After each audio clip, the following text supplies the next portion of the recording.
All right, folks, just a quick one here, and this is just going to go through a lot of stuff that I've picked up in the last month, just because I wanted to get them out of the way and talk to you a bit just about what some of my recent acquisitions have been. And it's always fun. I could go and talk about just one of these for hours and hours and hours, but a lot of these I did get on discount, a lot of these I didn't. But let's start off up over here just so I can get him out of the way. The wonderful, wonderful Macho Man. Yeah, Randy Savage. Yeah, dig it. So I picked this one up through the GameStop website because he was on discount for about $10. I like to have this figure. I was going to open him up, but I really like this package. It looks like an old arcade machine. Get a nice little image of Macho Man. God, I miss this guy so much. I was torn up, very much so, when during his passing, around that time. So he was a huge, huge loss, and one of my favorite wrestlers, and arguably one of the greatest wrestling performers of all time. Just kind of had that attitude, just didn't switch it off.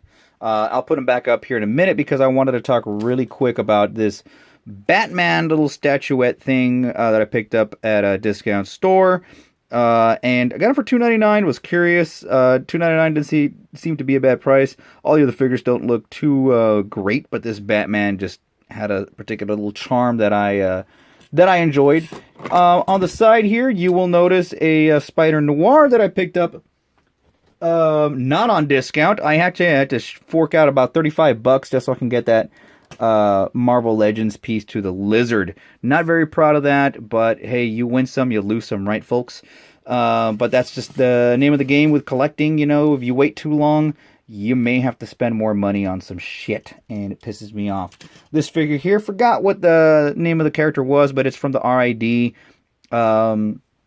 And they changed the names of the Transformers so much, based on one of the other, based on one of the monster bots. But I think shared the name. But I didn't see too much of this show. I do like that there's a Dinobot Deco. I picked this one up for about $6 or $7. But the transformation mode is god awful. They really screwed up on that one. It's just like this, and these things pop out here, and this thing covers the head, and it becomes this thing, and these things go right here. It just doesn't make any sense whatsoever. It's really dumb. They screwed the pooch on this one.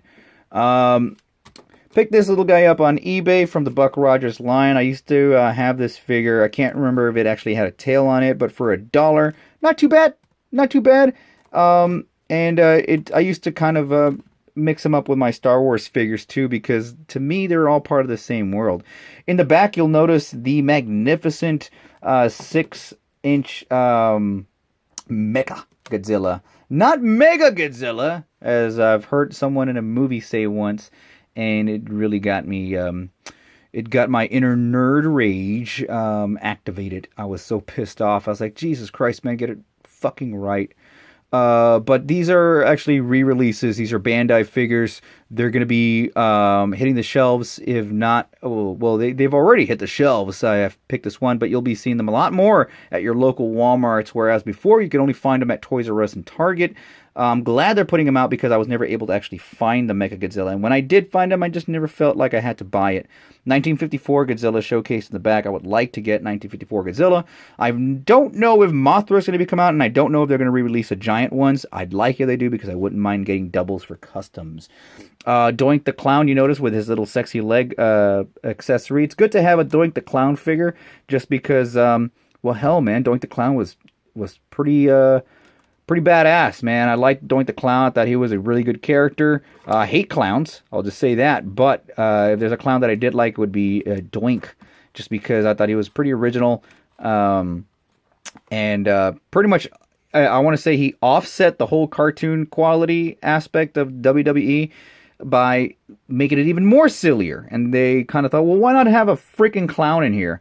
And he did a lot to terrify people because they understood the psychology that a lot of people had. They for the most part, most people don't like clowns. Schwarzenegger, picked him up. Terminator. it's good to have a good Schwarzenegger line. Really good Nika head sculpt. I picked this up from a store called Texas Toys in late December after the holidays, and it was a going out of business sale. The heel stand. Yeah. I'm standing here with a bunch of toys. Yeah. Sorry, I have to go into the Schwarzenegger voice whenever I talk about or see Schwarzenegger.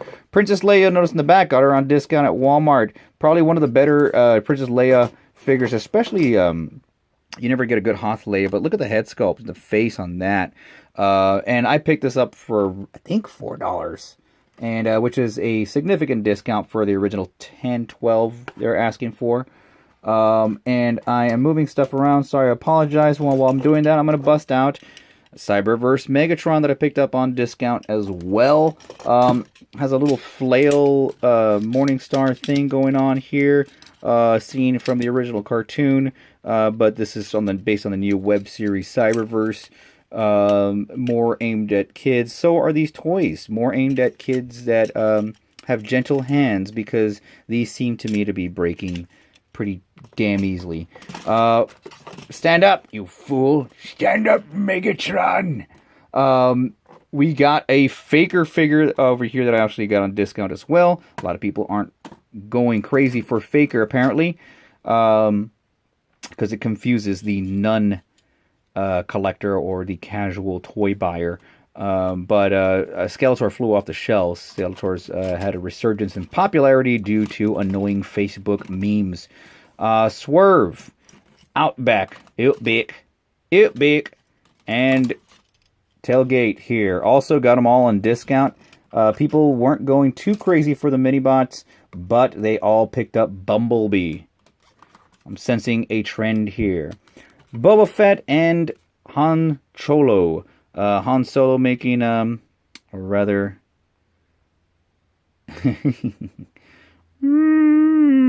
Mannequin Han Solo. I picked these guys up on a good deal. What I like about this Boba Fett here is that you could actually store his weapon in the back of this ridiculously large, unnecessary extra jetpack that you could put this regular jetpack over.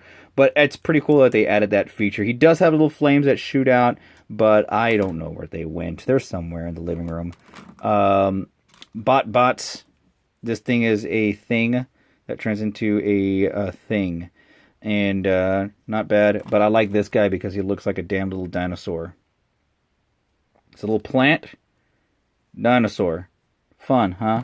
Now, here comes the most recent purchase that I've gotten, and I'm really excited. I'm not going to transform him, but here is the new War for Cybertron Optimus Prime. And just have a look at this badass figure. Probably the best Voyager Prime, if not better than any... I'd say he's better than any of the Leader Primes as well. Just captures the G1 aesthetic, the big blockiness. The paint, the little extra paint details aren't too bad on this one. I can ignore and forgive, but I think the sculpt of the figure is just phenomenal. I'm very happy with this. I did pick up a Magnus. Maybe I'll do a little video on him if I get a chance. If I do, I'd like to do just a comparison video. But god damn it, this one's badass. He comes with a little axe here that I really don't care too much about. It's just extraneous. Don't really need it. But pretty cool. No extra gimmicks or anything like that needed. But the plastic quality is just solid. He runs for about $30, 35 with taxes. Maybe you can get him cheaper, but he's going to be sought out for a lot. He's popping up at Targets. I haven't seen him at Walmart yet, but he's definitely, and I've got so many Prime toys. This is definitely the best of Optimus Prime as far as the figure goes. Like, I think this is they pretty much nailed it here with this figure, and just this whole group gives you that whole 80s nostalgia thing, but I really like the direction they're going with. Not price-wise, but just aesthetic-wise. Anyway, folks, just wanted to go over all this real quick with y'all, and hope you all enjoy this. I'm going to be getting into some more extensive stuff in the near future. Take care, and bye-bye.